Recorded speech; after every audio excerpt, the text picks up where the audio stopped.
Kia ora guys, so we're looking at page 16 of the Walkermaths book, and this page is an introduction to the normal distribution. Now you might recognize this expression here, a normal distribution, when things are distributed normally, right? So we've actually already dealt with this a lot in statistics. So the normal distribution it's like a model of data. So data almost never looks perfectly normal. Let's look at an example.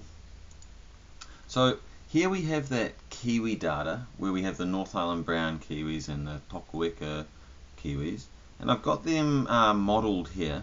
So as you can see how it sort of looks a little bit like it's normally distributed. So this is the weights of kiwis. So let's actually grab the data. So we've got the mean here.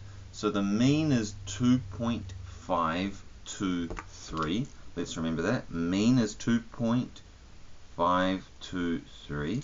And see, we've got this little SD thing down here. So the SD is 0.41. I'm going to say 418. I'm just going to do some 3dp rounding. Now, normally we look at the median, but notice that the median here, when it is normally distributed, well, this is actually kind of a little bit skewed, but anyway, see how the median is really close to the mean, and actually when we're looking at our interquartile range usually, which is the upper quartile minus lower quartile, that's sort of close. So what would this one be? 2.8 minus 2.2 is about 0.6. So that IQR is similar to a standard deviation. Standard deviation just means how spread out the data is. So we have a mean of 2.523 and a standard deviation of 0.418. So what we're going to do is I'm going to plug those values in here. So I'm going to get rid of this red graph first. Boop, boop. And we're going to have a look at a mean of 2.523, and we're going to look at a standard deviation of 0.4. Now it's looking a little bit ugly right now, so what I'm going to do is I'm just going to fix up how our scale looks. Let's make this graph look sort of similar to what we can see on NZ Grapher. So here we want it to go from about 1.4 to 3.8. So I'm just going to change that. So I'm going to go from about 1.4 to 3.8. And then we're just going to fix the height so that it looks sort of tidier. So I'm going to make this one like negative 0.1. Now let's go negative 0.01. And we'll take that to maybe like 0.0. Oopsies, oopsies, oopsies, oopsies. Now let's just keep doing this until it looks tidy. I don't think we can go to 1. Oh, we can get pretty close. Maybe we'll go 1.5. So this here is a model of what the Kiwi data looks like over here.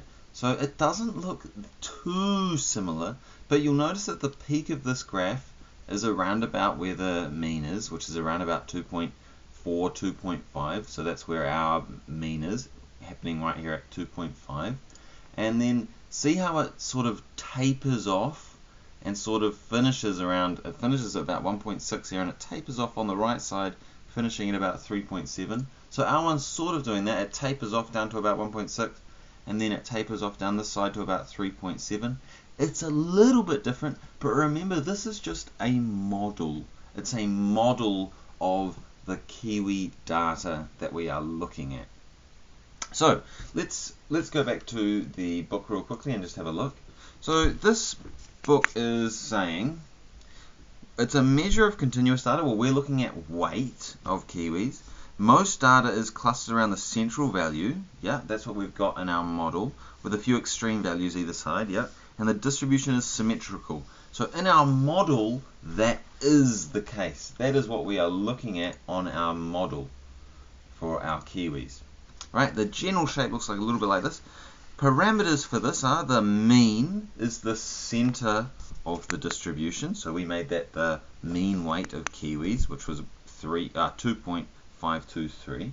And then the standard deviation, or I like to say the spread outedness. So to me, standard deviation stands for spread outedness. How spread out the data is it measures how spread the distribution occurs. Now, nearly all values lie within 3 standard deviations of the mean. So the idea is that 3 standard deviations that way, so our standard deviation was 0.418, will cover all of the kiwis from the mean upward, and then negative 3 standard deviations will cover from the mean downward. So let's have a look at that with our kiwi data that we modeled. So our standard deviation, we chose it to be 0.4. So from 2.52ish, if we go 3 times 0.4, that's 1.2. So if we get 2.5 and add on 1.2, what is that? 3.7. So yeah, at about 3.7 our data cuts off. Let's have a look at NZ Graph and see if that's the case. Yeah, at about 3.7 is where our data is cutting off. And on this side, it cuts off around about 1.4, and that's about 3 standard deviations the other way. Now, what we've got to realize is this is actual data, whereas this is a model of the data. The actual data doesn't have the full population. The closer you get to the population, the more normal it's going to be looking. But also there are skews that occur naturally. But when we're modeling things, we're not really taking that into account. All right? So we're just building a model with the normal distribution. And it's useful for all sorts of things. Now, the main case that it's useful is you can use it to start working out probabilities of how many kiwis are between certain weights. So maybe I could ask the question, how many kiwis weigh between 3 kilograms, oopsies, I might just write in 3 because I'm not very good at sliding that right now, and maybe 3.5 kilograms. What proportion of kiwis are between these two weights, 3 kilograms and 3.5 kilograms? Well, the beauty of the normal distribution is because it's a model, someone in the past has gone through and worked out all of these probabilities, and we can actually model and work out that, look at this, about 11% of kiwis weigh between 3 and 3.5 kgs. And that's useful for all sorts of things. Like, that's going to be really useful for maybe someone's opening a kiwi farm so that we can sell kiwis on the market. It's good for them to be able to model the weights so that they can. So maybe you put like on a supermarket shelf, you're selling your kiwis. It's good to be able to say this kiwi weighs 3.2 kilograms, and then you could actually work out what proportion of kiwis weigh around about that region, and then you can start labeling your supermarket stuff when you're selling your kiwis, something like that. So yeah, okay. Now the next thing I want to look at is actually back in the day.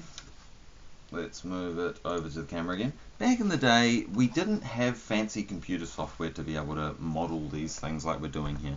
So we actually had this thing called the standard normal distribution. And the standard normal distribution is just the same as this, except it's way more simple. Let's have a look at it. It's the red one that's happening over here. Now, the standard normal distribution is just a normal distribution with a mean of 0. See how the middle is 0, and the standard deviation is 1. So that means 3 standard deviations. Let's do it. 1, 2, 3 captures all of the data. Now, the reason this distribution is really helpful is this is the one that the people in the past made the tables that cover all of the data about it. So notice that the blue graph, or the blue normal distribution, is in proportion to the red one. The bit that I've got coloured in red is the same area as that which I've got coloured in blue. So what we do a lot of the time is we actually take what we're modelling, we standardize it, or we put it into this standard normal distribution, and then we use this to work out what the area is, or the probability of something occurring. So what it ends up looking like is this normal distribution table. So we've got this table that we can use to find out probabilities, and we will look at that a little bit later. Notice how this one's got the fancy pants integral. That fancy pants integral is what we're using on this program, but when you're in your exam you don't have access to this, so we're going to have to learn another way to solve it. So we can either use a graphics calculator, what are we looking for? Emulator. I'm sure I have the calculator on here. Maybe not. But yeah, we're going to end up using this red standardized normal distribution to solve our problems, unless you have a graphics calculator or access to Desmos. So that's what this standard normal distribution is all about. It's just the red one. It's one where the mean is 0 and it's 3 is the standard deviation is 1, so it's really easy to count 3 standard deviations.